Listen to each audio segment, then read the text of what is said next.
I want to introduce our keynote speaker now for lunch. If you, some of us know North Carolina because that's where the Stahl brothers play for the most part, and I believe that he might be touching on that a bit today. North Carolina is a very interesting state for those who don't know. It has, for example, the oldest public university in the United States, if I'm not mistaken.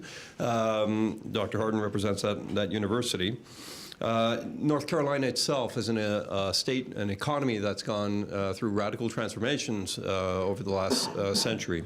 And he will talk a bit about that today. It has transitioned away from tobacco textiles, or at least low-value textiles and low-value furniture, into more higher value-added activities, and into science, technology, engineering, and math-related industries.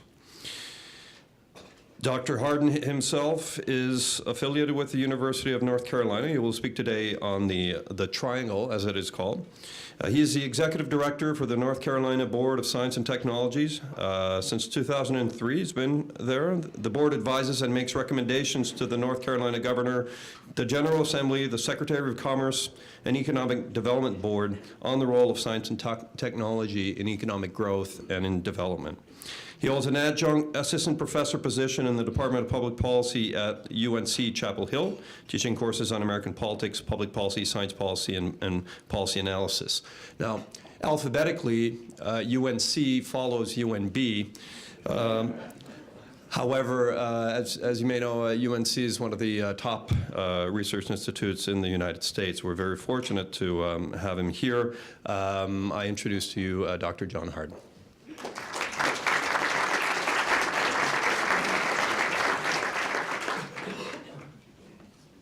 Here is a clicker that is the screen. It's the only one that'll show. Okay. Thank you very much, Eve. This is a great honor to be here. As I was listening to all the conversations and discussion this morning, I was amazed at the number of parallels between North Carolina and New Brunswick. I think it's just testimony to the fact that human nature and politics is very much the same across the world. And in general, I think that's a good thing as a political scientist. I think the challenge is, how do you develop institutions that channel those basic human instincts into something that's productive and that lasts through public policy. So I'm going to talk to you today about some collaboration in North Carolina. It's not so much inter-city collaboration as it is inter-sector, inter just about everything collaboration in North Carolina. And this is really going to be a case study of one small section of North Carolina. So this also is a clicker, is that right? Well, I could advance it here. I'll do that. Okay, so this is an overview of my talk, and I'm going to talk for about 30 minutes, and then the rest of the time we'll have for Q&A. So first, before I start, how many of you have actually visited North Carolina? Okay, so keep your hand up if you have heard of the Research Triangle Park. And how many of you have actually visited Research Triangle Park?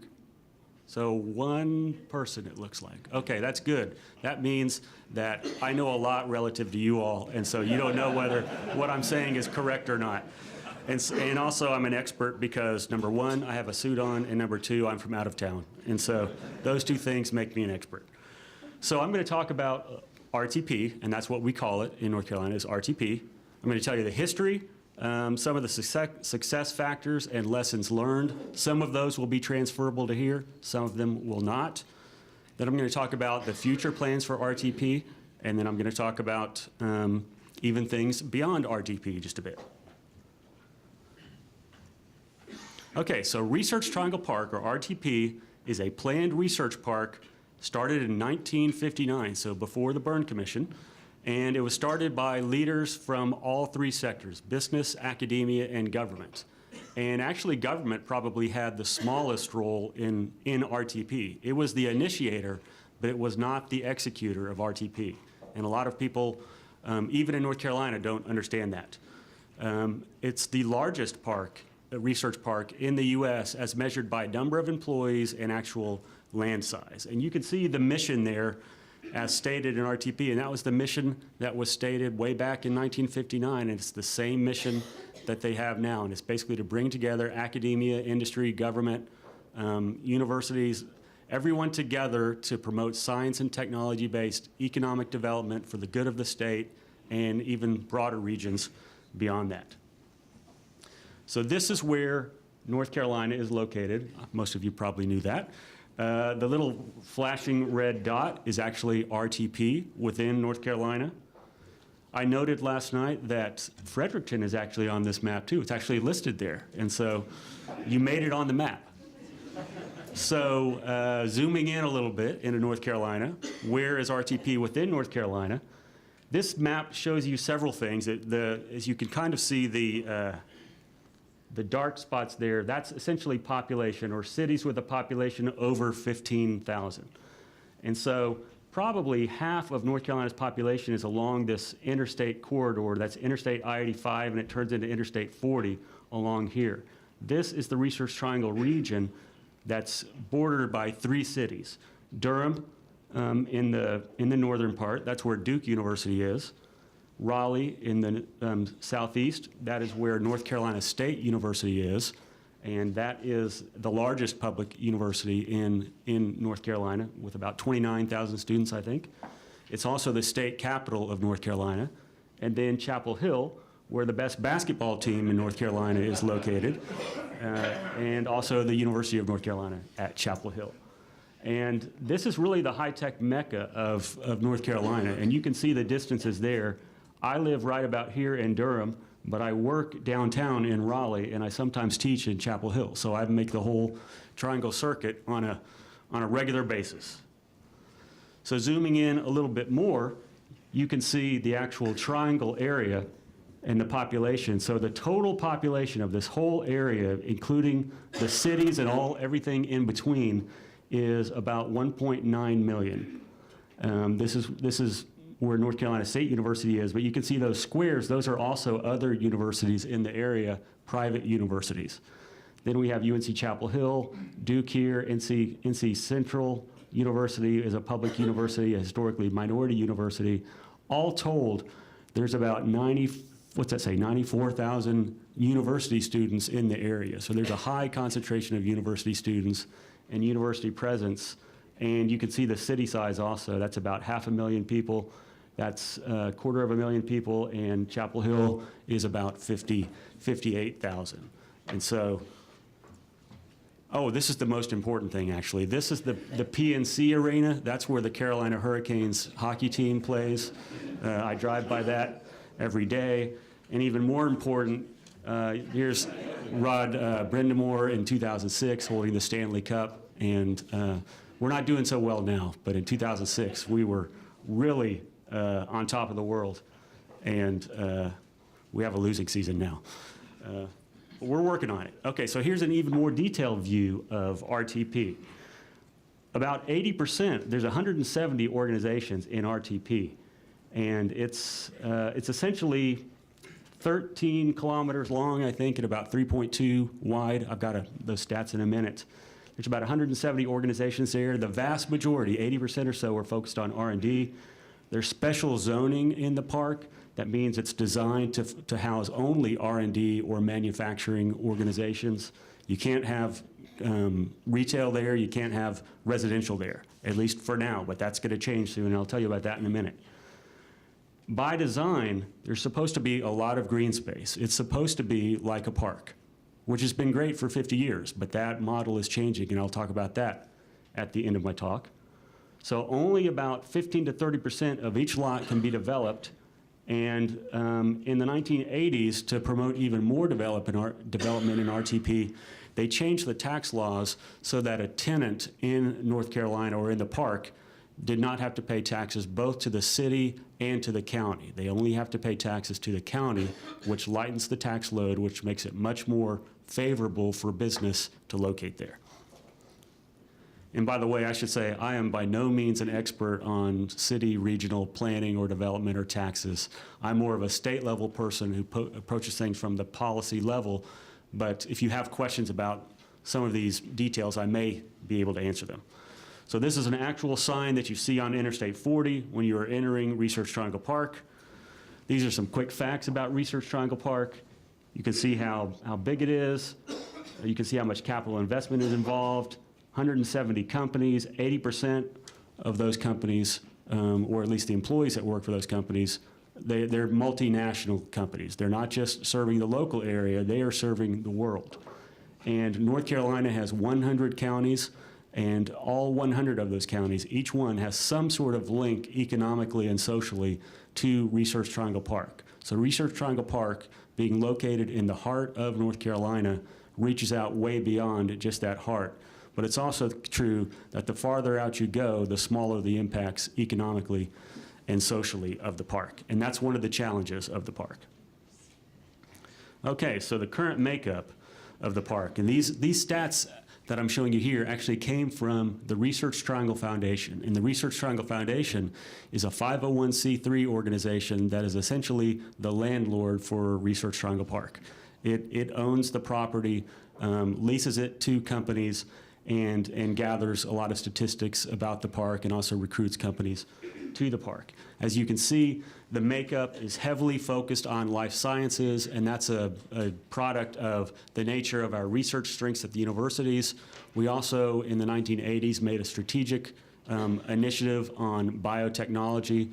We're one of the leading states when it comes to biotechnology, and we get a lot of research funding, and we have a lot of pharmaceutical companies in that region. But we also have a lot of information technology. IBM has a big location there with about 10,000 employees. It was one of the first tenants of Research Triangle Park. And we have a lot of large companies, both in the information technology sector as well as the biomedical sector. That graphic that's up there just a minute ago is a little bit misleading, and that's intentional, not on my part, but on the part of the Research Triangle Foundation, because the RTP has, for a long time, been criticized for being the home of a lot of large companies, but not really a hotbed of startups, which is in fact exactly the case. But what they're doing is they're trying to work on this to make it more entrepreneurial and more of a startup location. But what they're trying to show, I think a little bit misleadingly in this, is that if you look at this, it looks like most of the businesses are small businesses, and they are small businesses if you count the number of businesses. But if you count where the employees are located, about 3/4 of the employees are located in the top 10 businesses in the park. And so it's really heavily focused on that while there are a lot of small companies, the large share of the employment is actually in the larger businesses. But they're working on changing that. But you can see there's a lot of innovation that has come from the park as measured by patents and trademarks and other forms of intellectual property, and this is over the years. Because of the park and because of the assets that are in this region, in the various cities, this is just a sample of the accolades that the region gets. It's a great place to live. There are all kinds of measurements in terms of quality of life and things like that. But we have a very profitable biotech industry, a lot of high concentration of engineers. We're considered a high-tech hotspot, a very inventive city, and all of these things would not have occurred were it not for Research Triangle Park. And up to this point, you're probably thinking, well, this is just a natural. It's always been that way. It has not always been that way in North Carolina. North Carolina 50 years ago, as you'll see in a minute, was a very rural state that had very little in the way of technology. So I won't go through this entire list by any means, but this is just a list of the various synergistic benefits that happen because Research Triangle Park is located right in the middle of those 3 cities that have 3 major universities and several minor universities, and also are located right next to an airport, a major airport. There's all kinds of benefits that come from this. The first order benefits are probably not even as great as the second order and third order benefits. And so this region would not be what it is today were it not for RTP. So let's go back 50 years. 50 years ago, North Carolina was a very poor state. Its economy was highly concentrated in tobacco and cotton, as Eve said, furniture, textiles. To the extent manufacturing was in North Carolina, it was largely low-skill, low-tech, low-wage manufacturing. We were 49th out of the 50 states in terms of per capita income. The only other state behind us was probably Mississippi or some other southern state. The southern states in general have very low standards of living relative to the rest of the U.S. And the ironic thing was we had these great universities. Those are not the only universities, the ones you saw on the slide. We have 16 public universities, part of the University of North Carolina system. And we had these great universities educating a lot of smart people, and then those people couldn't find jobs in North Carolina, and so they were leaving. And this echoes a comment that I heard earlier about this province. You've got a lot of good higher education here, but a lot of the graduates leave. Is that correct? Yeah, and so we had that very same problem in North Carolina. Now, I wasn't alive back in 1959, but I'm told that's the case. So you had these bad economic conditions. And then, for reasons unknown to me, we had the right mix of leaders at the time. And I won't go through every one of these slides, but these are actual pictures of some of the leaders that were involved in setting up Research Triangle Park. And this guy, actually right here, his name is Romeo Guest. I'll mention him because he's really the guy who kicked it off, even before the governor did, but he kicked it off as kind of a real estate play. He was a developer, and he wanted to develop a lot of land in order to essentially make profit for himself. But his idea got co-opted by politicians and academics who said, yeah, this is actually a great way to grow the economy in general in the area. So ideas some of the time start in funny places, but turn into good things. This guy, Archie Davis, keep him in mind because I'll talk about him in just a minute. So these things came together, bad economic conditions, a lot of smart people, and they started to say, hey, this region actually, we got these great universities, we could act as a magnet to attract companies. And so they formed a committee at the urging of the governor at the time, Luther Hodges, who is that gentleman on the left. That's a very unique shovel, as you can see. It has 3 handles on it. So that's just a tangible instance of collaboration. You might want to try that here in New Brunswick. They came together and they actually formed a committee, which is pretty standard for government people and bureaucracies. Form a committee, study it, but this committee actually produced something good. And I won't go through every one of these bullet points, but what you can see is this didn't happen overnight. This took 2 or 3 years, or actually a decade almost, from the inception of the idea to when it actually took shape. And so the committee appointed a director. They first set up a for-profit company, and they were going to have this as a real estate play. Well, that didn't work very well. They quickly figured out they couldn't get much money that way. So what they did was they switched the model, and they switched it to be essentially a public good, where they raised private money in the form of donations. Believe it or not, it was donations where people didn't expect to get any direct economic return in response to those donations. And Archie Davis, the gentleman I showed you a minute ago, just happened to be the type of person who was well connected in the state, all over the state, and had the credibility to go around in person all across the state over about a 2-month period. And he raised about $1.4 million, which in 1959 or 57, whenever it was, 58, was a lot of money. It's still a lot of money now, but it was even more money back then in real terms.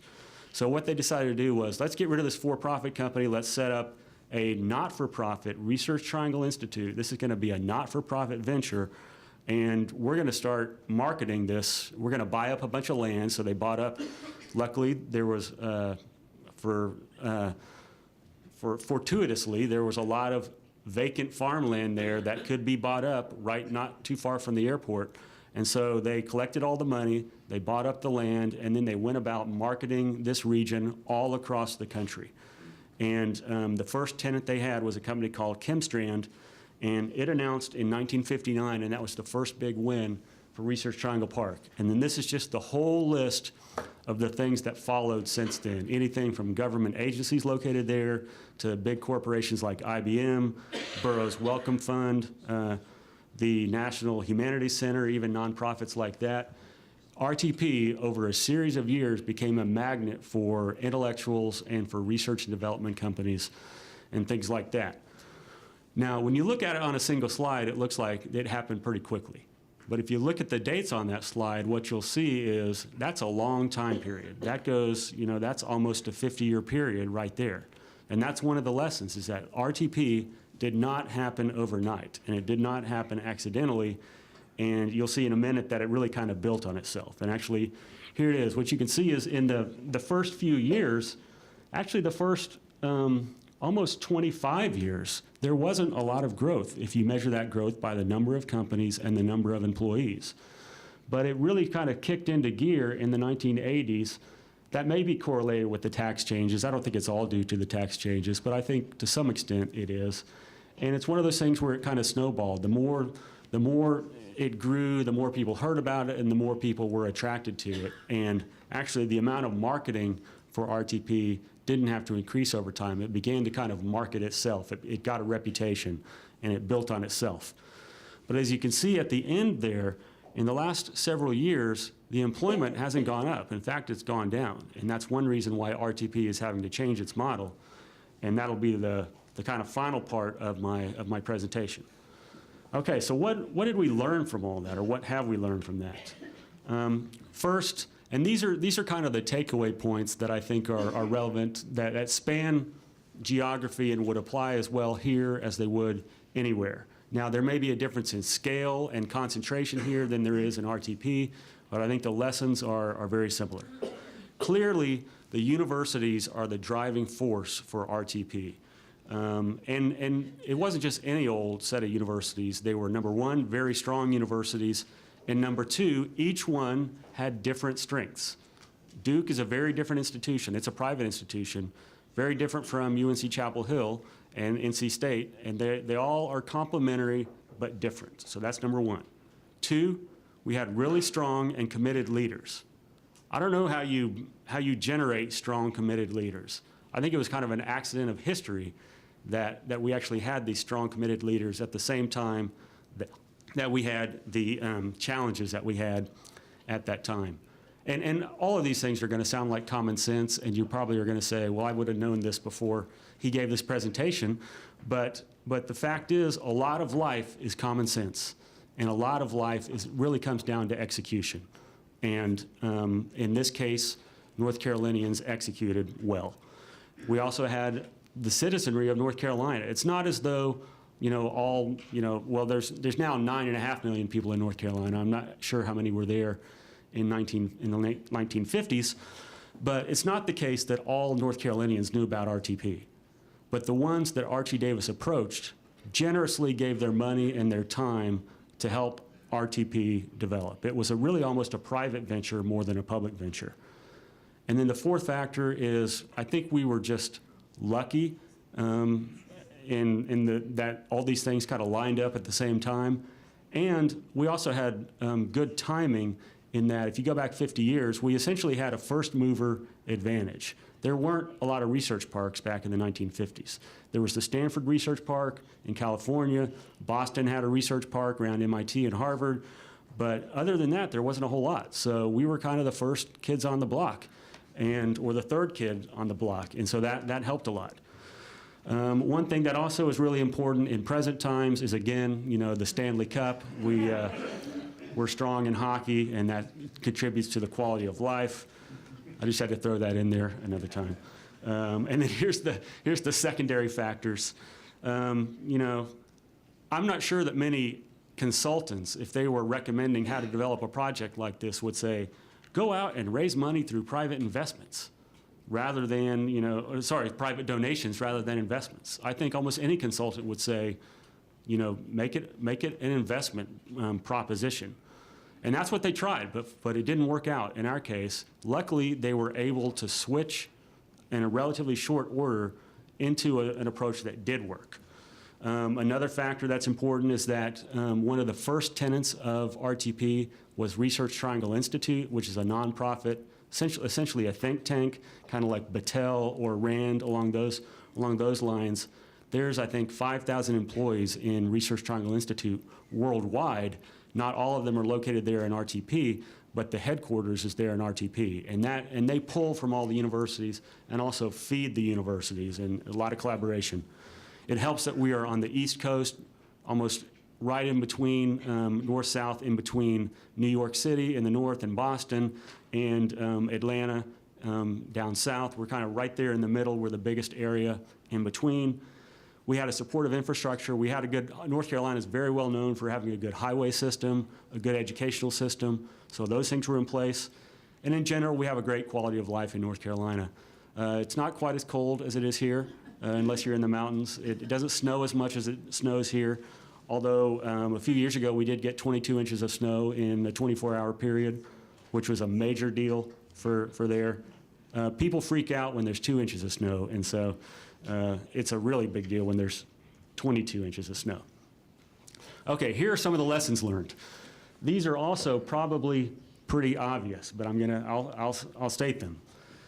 You know, you got to know what your assets are. The people who are selling RTP didn't try to sell it for something that it wasn't. They sold it for what it was. They had a lot of strengths in biotechnology. They had a lot of strengths in information technology. They were a great R&D location for companies. And so a lot of companies that had headquarters elsewhere located their R&D facilities in RTP essentially as branch plants, and they also did manufacturing there. And that's the way they marketed it. Have diverse assets, proximity and location matter. I mean, these are all obvious things, but you know, this was a risky proposition when they undertook it in 1959. In fact, most people thought that they were crazy and said, are you serious? You're going to buy up, you know, all this land in the middle of nowhere, essentially, and create a research park. And it was farmland where there had been corn and cows pooping on the ground and things like that. You know, you're gonna put a research park there. They thought it was crazy, but it was an information-based, fact-based guess, and it paid off. There was a lot of controversy and pushback, but they were persistent again against that controversy. They engaged the stakeholders across all the sectors: university, industry, academia, and government. And they don't always play together nicely or naturally. But the people for the Research Triangle Foundation engaged them on an early basis and on a regular basis, and then finally have patience, because as it showed in those charts, it doesn't happen overnight. That's especially tough, and one thing that's come out when I was listening earlier today was how politicians have very short time frames. And they do, but they're also rational actors, and they're responding to their incentives, and their incentives are you know, their constituents want benefits now, and they get elected every few years or so. And so they're doing what they're naturally designed to do, the way the system's set up. But what it takes somehow, and I don't know how you bring this about, is enlightened statesmen that can rise above those short-term incentives and look out for the long-term good and the common good. And that's what happened in North Carolina back in the 50s. There's a couple of quotes up here that illustrate how the mindsets changed over time. So there's the first one. I'll let you read it yourself. The most amazing thing to me about that quote is I didn't even know the word pimp existed back in the 1950s, but that shows you what I know. But you know, there was a lot of skepticism, especially by the academics. They were really worried that business was just going to take over everything and they were going to be exploited. And that was a very common view back then. What helped get over that is the guy who headed up the Research Triangle Planning Committee was actually an academic himself from the sociology department at UNC Chapel Hill, and he was able to bridge the gap between academics and industry in a way that a lot of people couldn't. And so this second quote back from the 1990s shows you how mindsets changed over time. Now, you can't read too much into just two quotes, but these are two explicit quotes from people who were directly involved in the process at the whole time. So it was not an obvious win when they started it, but it took, you know, I mean, I think some of this language was probably reflected in the Byrne report as far as you know, overcoming, you know, parochial interest and keeping the common good in mind. And this was written just a few years before the Byrne report. And as obvious as it sounds, that's really what it comes down to is looking out for the common good. Okay, I'm almost done. Up to this point, you're probably thinking, this guy has nothing but good stuff to say about where he lives, which to this point may be the case. But it is not all rosy in North Carolina and RTP, especially not in the last few years. Because if you look at this chart, what you will see is, and this is North Carolina's per capita income as a share of the US per capita income. So, and you remember there was a chart that I showed you earlier, or a slide that said that way back in the 50s, North Carolina was 49th out of the 50 states in per capita income. And so that was right around when we were 70% of the US per capita income. The highest we've ever gotten was, well, sorry, that's when RTP was founded. And you can see that there was actually kind of a leveling out before RTP was founded. And that's part of the conditions that led to RTP was they said, our economy is kind of stagnating and our standard of living is not rising and hasn't been rising for about 10 years or so. So what can we do? And so they created RTP. It rose pretty steadily up until the late 1990s, but the highest it ever got was 93%. And ever since then, it's actually been going down. Now, the per capita income in a nominal sense has been going up. So it has been going up in a nominal sense, but in a real sense, our per capita income relative to the US's per capita income has actually been going downward. And that's one of the things that's prompting some changes in RTP. So there is a new master plan that the Research Triangle Foundation has implemented. And it took them 2 years to do this master plan. And they really took a very comprehensive stock of the Research Triangle Park and said, what are we strong in? What are we weak in? Where are our vulnerabilities? And what are our challenges? And so they said, well, first, we've got a lot of strengths. We have a very strong workforce in this area. We have a pastoral environment. We like the fact that it looks like a park. It's not a megalopolis. And we have a strong legacy, a strong brand, and a lot of momentum, at least up for 50 years. It kind of tapered off in recent years. But they're also facing a lot of pressures. There's a lot of international competition. Other clusters in the U.S., both geographically and sector-wise, are gaining on us. There are a lot of shifts within the way the economy works. There's a lot of new research parks out there. There's not just 3 research parks. There are hundreds, if not thousands, of research parks worldwide. And many of them have looked at RTP as a model and copied what RTP has done or developed their own research parks that take into account their own strengths. And there are lots of challenges existing in the park right now. A lot of the buildings that are there were built, some of them were built 50 years ago. Or if they weren't built 50 years ago, they were built 30 years ago or 20 years ago, and they're aging. The good thing about not having retail there is that it doesn't look like a bunch of strip malls all over the area. The bad thing about not having retail there is there's no retail there. You can't go shopping on your lunch break very easily. You can't go to a restaurant very easily. You can't meet for coffee very easily unless you meet in your own office building with your own coffee. There's only one Starbucks in all of Research Triangle Park. Now there are Starbucks and other coffee shops around Research Triangle Park, but not in Research Triangle Park except for one. And in today's world, that's what matters to people, coffee shop meetings.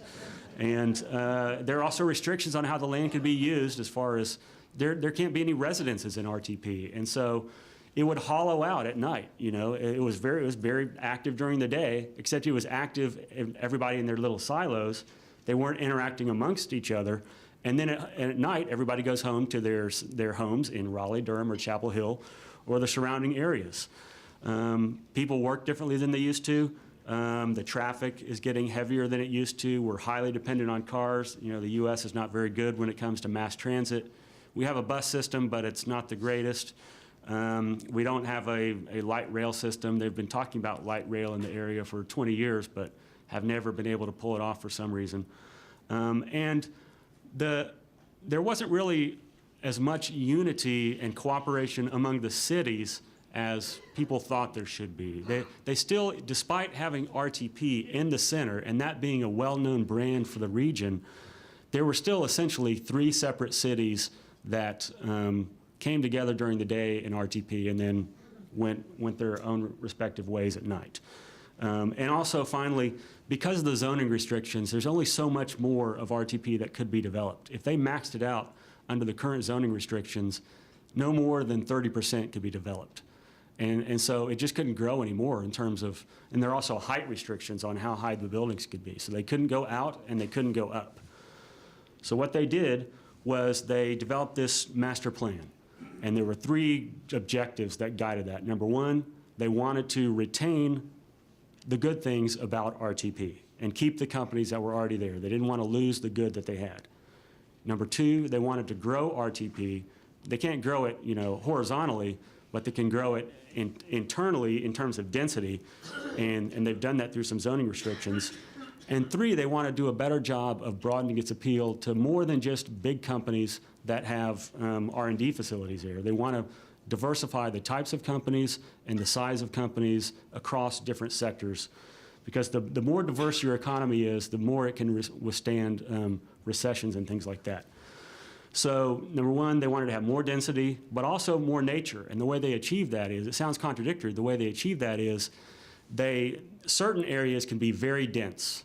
They've changed the zoning restrictions so that certain areas can be very dense. It's not just 30% that's developed, maybe 80% is developed, but then that leaves large swaths of undeveloped area, so you can still go out walking, you can still enjoy nature if you want to do that. Still very much feel like you're in a park, but also have that density that people want to have.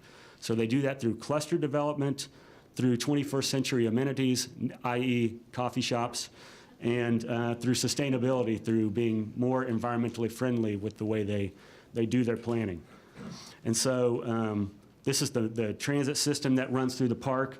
This is the interstate highway that runs through kind of east-west. This is a highway that runs north all the way up to Durham. And they're just going to build on those existing arteries in a way that they develop a better bus system, not a butter bus, a better bus system that takes advantage of those existing arteries. And one of these days, I think they are going to develop a train system that actually is functional and usable. And so they have a much more deliberate planning system for their transportation than they used to. I mean, before this, it was just kind of ad hoc, not so much based on the needs of the park, but just a broader set of needs, which didn't always serve the park well. So I'm almost done. So when it comes to cluster development, they really have 3 clusters that they want to try to develop. The first is what they call the mixed-use cluster, which is really going to be the kind of the new heart of Research Triangle Park. And that's going to have a really strong mix, probably the biggest mix of retail, residential, hotels, higher education, and it's just going to have probably be the most diverse and the largest geographic footprint within the park, and a lot of shared open spaces. But then in the very center of the park, right now, the center that's called the Business Support Cluster, right now what's sitting there is a hotel that's been there for about 45 years, and it's really pretty run down. It used to be the hotbed of, if you wanted to make a deal, you would go to the Governor's Inn in the center of Research Triangle Park, and that's where a lot of deals got done. But that was 20, 30 years ago. Now that hotel is kind of run down. And so just a week ago, they declared they were going to tear the hotel down and clear off that land and start building this new business support cluster that is right in the heart of the park. It's going to be really a lot of the office support services, and they're going to really beef that up as the business support center for the entire park. And then finally, down at the bottom, they're going to have a critical mass of R&D that takes place there. It's going to be co-located with another residential facility. These areas are not mutually exclusive, but these are kind of target development areas for the park. Okay, as far as realizing the plan, this is going to be a long process. This is not going to be just a matter of years. This is going to be a matter of decades to make this work out. They've enacted regulatory changes. There's going to be multiple projects phased in over multiple years. There's going to be fundraising involved, the same model that they had before, collaboration, engage all stakeholders across geography and across the different sectors. So they are just now beginning. They're probably in the first 5% of this overall master plan for Research Triangle Park. So that is a sign when you're leaving Research Triangle Park on Interstate 40. I got about 2 slides left. If you look at the rest of North Carolina, what you can see is that this shows you the per capita gross domestic product for the MSAs, which are the metropolitan statistical areas in North Carolina. There's only 2 where the GDP is actually above the U.S. average. The vast majority of them are below the U.S. average. This one, Durham-Chapel Hill, is the one that largely encompasses Research Triangle Park. Raleigh-Cary does too, but not to the same extent. Charlotte-Gastonia is not involved in Research Triangle Park really much at all. It's about 3 hours away in the southwestern part of the state, but the reason it ranks high is because it has a totally different economy from the rest of North Carolina. Not totally, but it's heavily dependent on financial services and manufacturing, but high-tech manufacturing. And so it's a bit of an anomaly for North Carolina. But the point I want to show you here is that most of North Carolina is below average in GDP. And if you look at all other economic outcome measures, whether it's income, unemployment, poverty levels, the rest of North Carolina, besides RTP and besides the Charlotte region, is well below average. So that is the challenge, is how do we take the successes of RTP and expand those out beyond RTP to a much greater extent than they are now. And so this just shows you, in a more graphical sense, the gross domestic product in those different MSAs. And as you can see, it's pretty concentrated with population, and that's a phenomenon I think you see here as well, where the urban areas are doing pretty well, but the rural areas are not doing very well. And this looks very similar to that first map that I showed you where the population was located. So one strategy that we have, not the only strategy by any means, but the one strategy that my office has, which has jurisdiction over science and technology in the state of North Carolina, at least policy, is to not replicate RTP. It's very hard to replicate RTP, but you can learn some of the lessons and apply some of the lessons. So North Carolina, over the last several years, has been developing a network of research parks. And all of these research parks, and there's 10 up there on that map, are located at universities throughout the state. The 2 green dots within the blue circle, the big green dot is RTP, the second green dot is Centennial Campus, which is actually a research park on the heart of NC State University's campus. And it is a very large research park, but in a very tightly constrained space. And it's a very active research park. It's probably the second biggest research park in North Carolina. But all these other green dots are research parks that currently exist, and you can see that they're concentrated in metro areas and where universities are. And the ones that are in yellow are in more rural areas. They're still in the planning phases, but they are also associated with universities.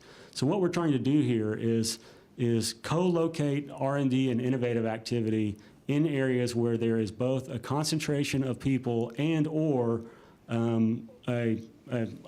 academic resources that will help generate R&D and innovation to an extent that doesn't occur other places. And so this is a long-term plan. We don't have a master plan yet, but this is the direction we're headed. That pretty much concludes my talk.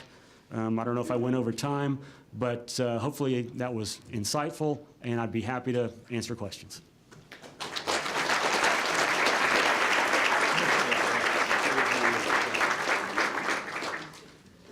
I'll invite people to the mic, but as you're doing so, let me comment 4 quick comments. First, if you manage to put 2 Stanley Cup slides, photos on their presentation, it's a good thing you haven't won 24 Stanley Cups. Oh.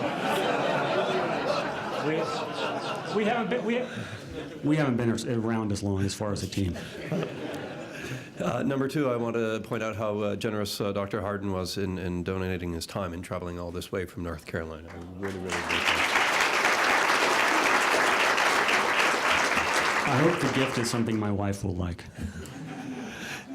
And so as you're making your way to the microphones, for questions, I also want to say, some of the takeaways, and there's such a richness in the information, but that we do have to identify our assets, and we do have to find, I think the message is not that there are cookie cutters, and here's a model we need to adopt, but here's an example of how an initiative is trying to connect communities and trying to connect different assets together.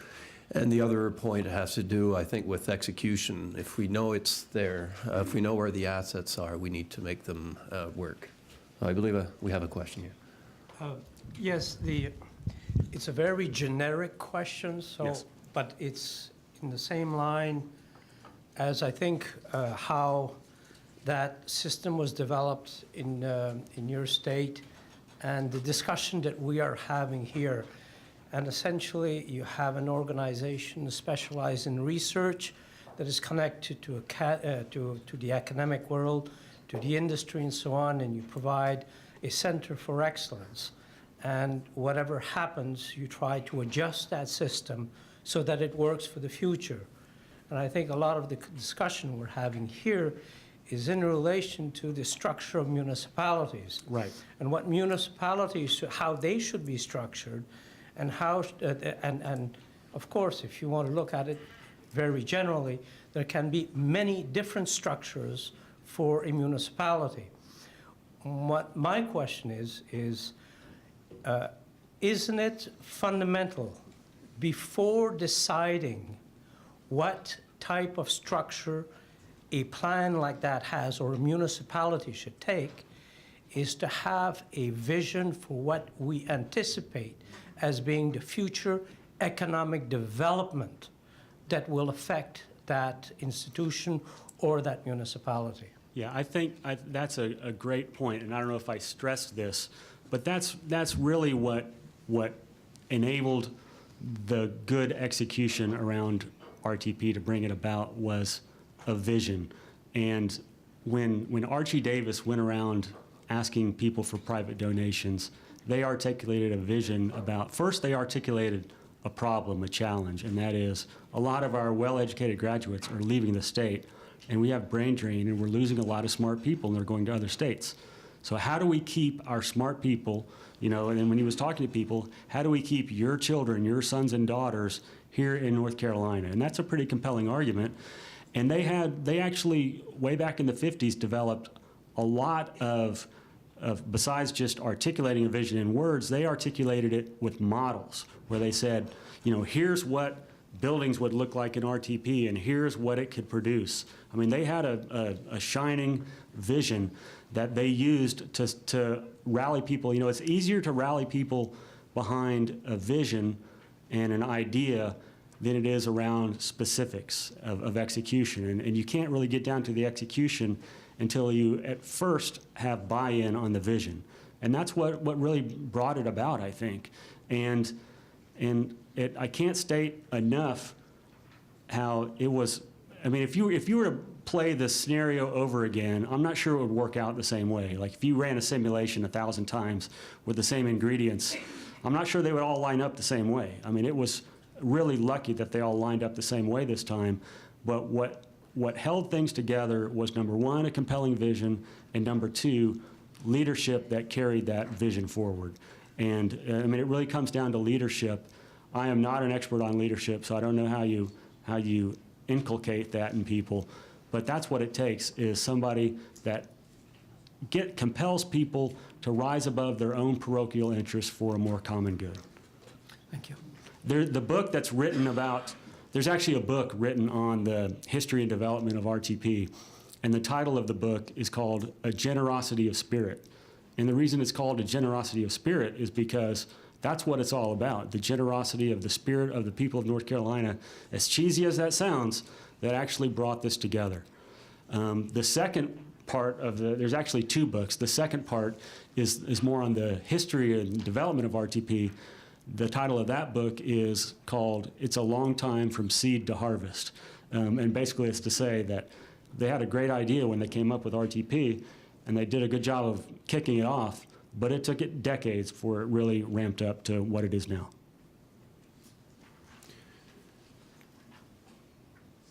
We may. Rather than crawl over, I'm just wondering. I might repeat the question just for the sake of translation. That's why the mics are Dr. used. Harding, I was late, so I apologize if you've already answered it. But I looked at your development, Yes. and one of the things that you talked about was roads and transportation. Yeah. And so within there, I'm just curious, are you allowing short takeoff and landing airstrips, or To my knowledge, they are not. There is probably about, let's see, in miles it would be about 5 miles. Kilometers, what would that be? About 8 kilometers?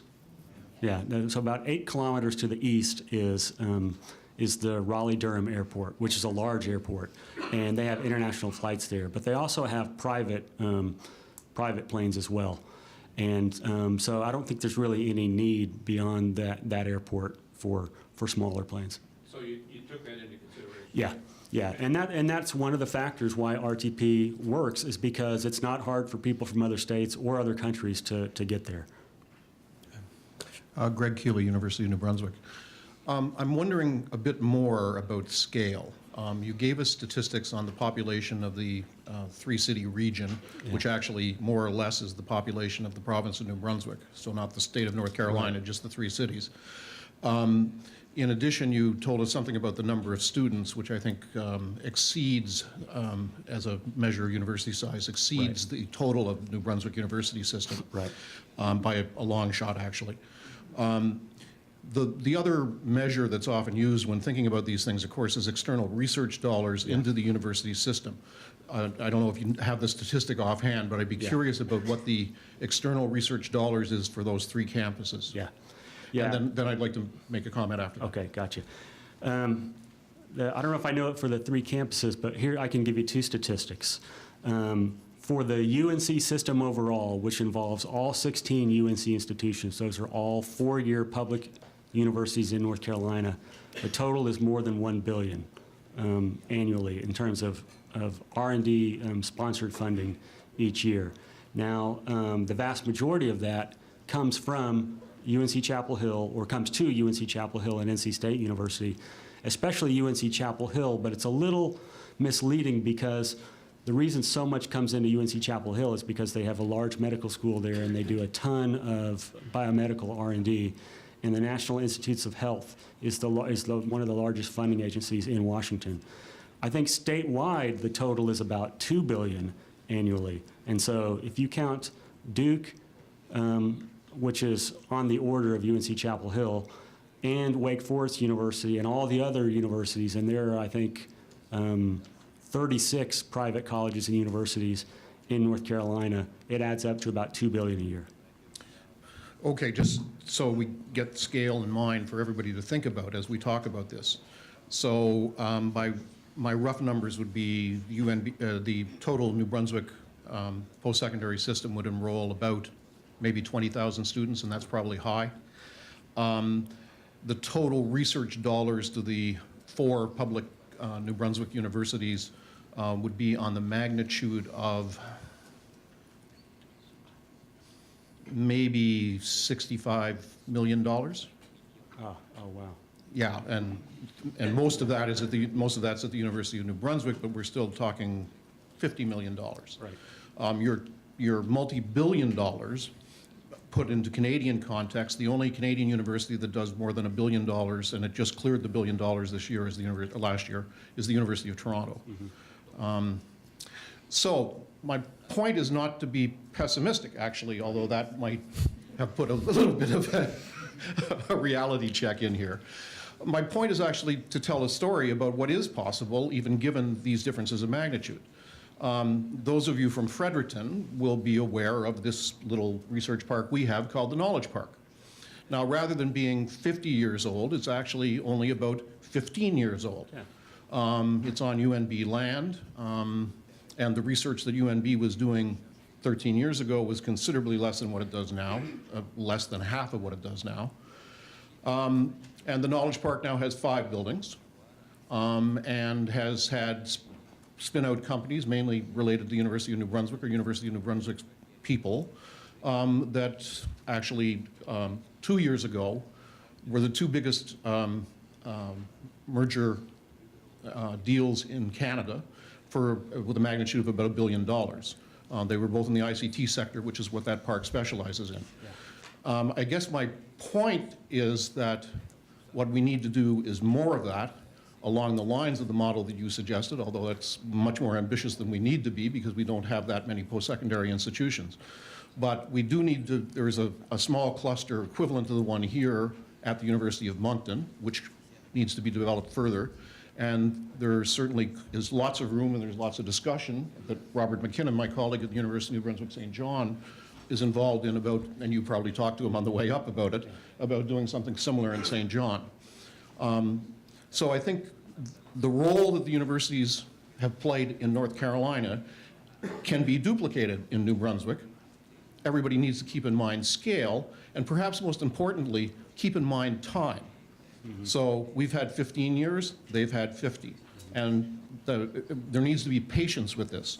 Now, the province of New Brunswick, as people probably have told you in your chats, or perhaps Eve has a new innovation strategy which goes on top of an innovation strategy of about a decade ago.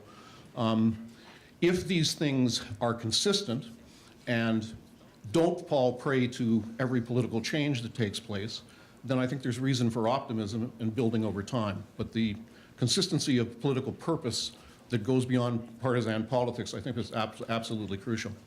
Anyway, I don't know if that's a bad, I don't know if I pricked balloons or if my view of this is we can do it.